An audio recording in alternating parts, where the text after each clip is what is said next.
Euzubillahimineşşeytanirracim. Bismillahirrahmanirrahim. Elhamdülillahi Rabbil alemin. Vessalatu vesselamu ala hayri halki Muhammedin ve ala alihi ve sahbihi ecma'in. Bizning xotin qizlarimizni güzel zotlar deb yurtdilar. Niçin? Çünkü dünyada eng matur zot, eng maturlik, eng zo'r maturlik ol dunyoga yangi kelgan sobiy. Sobiydan da matur ayber yo'q. Şu maturlikni xotin qizlarimiz dunyoga keltiradi. Shunga ko'ra güzel zotni dunyoga keltirishlari bo'lganga ko'ra ularni da güzel zotlar deb ataylar. Shu yillab güzel zot dunyoga keladi. Ham endi atiyanining eng birinchi mashaqqati nishik anga endi ism qo'sharga.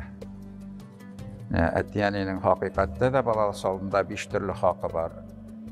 Birinchi Atiyani balaga matur isim qo'sharga deyish, ikkinchisi halal rizq bilan to'qlandirga deyish, uchinchisi diniy ham dunyoviy ilm berishga deyish, to'rtinchisi atiyani bala oldinda birsin-birsi kimsitmasga deyish, beshinchisi atiyani balani nikohga hazırlarga deyish, bala naslin, dinin, tilin bilib o'sarga deyish. Mana eng birinchi balaning oldinda atiyanining bo'lishi matur isim qo'yu. Isim eng birinchi ol ya tatarcha, ya arabcha, ya farscha, ya turkcha bir matur ma'noga ega bo'lirga deyish. Mana ism shunga qarab qo'yilirga deyish.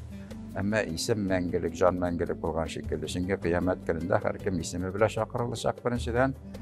Ikkinchidan mana Yaponlarning bir zo'r olimining suv to'rinda maqolasi bor jurnalda, xizmati bor fanni.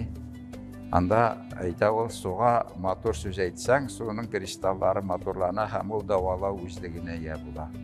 Agar suga yamsiz söz aytsang, suv ol kristallari yamsiz ravishga keladi, ham ol zarar keltira turgan moddaga aylanadi. Kishining 80% tani suvdan turadi. Agar balaning ismi matur tugul ekan, ma'nosiz ekan, anda аңа инде күн сайын ул исем бер әйтеп торгач, ул бит инде балага әйбәт йогынты ясамый. Шуңа күрә, әгәр исем ямсыз мәгънәдә икән, ул инде үзгәртелергә тиеш булып чыга. Инде менә бүген карчы бала мультфильм карап утыра, кайсы тегене карый, моны карый. Мине шундый исем куштылар, миңа мондый исем куштылар дип бу дөрес түгел. Чөнки ул бала белми, исем өчен әтияне җавап бирә. Шуңа исем matur bo'lirga tegish. Mana bugun bala tug'ashqa ibratiyani ya ilinishga bo'lirga tegish, ya ibilinishga bo'lirga tegish, ya aytarsam ol gil 3 kilo yarim qo'shaq bo'lib turadi. Bu bitinde bir vaqt 80 yoshlik abida bo'la, mana 80 yoshlik abiga ibilinishga debinda şimdi ularni bitinde misqil etish shekilli bo'la. Shunga ko'ra ism ol umrlik bo'lirga tegish. Ham ol aytganimcha matur ma'noga ega bo'lirga tegish. Endi mana Qoy bir hakki işlərinin, jırçılarının isimləri var, o bütünlüy ma'nosini qarasan, o bir yemsiz ma'no шығandan. Bunda indi men onların oңайсыз qoldirması үшін aytib turmayım.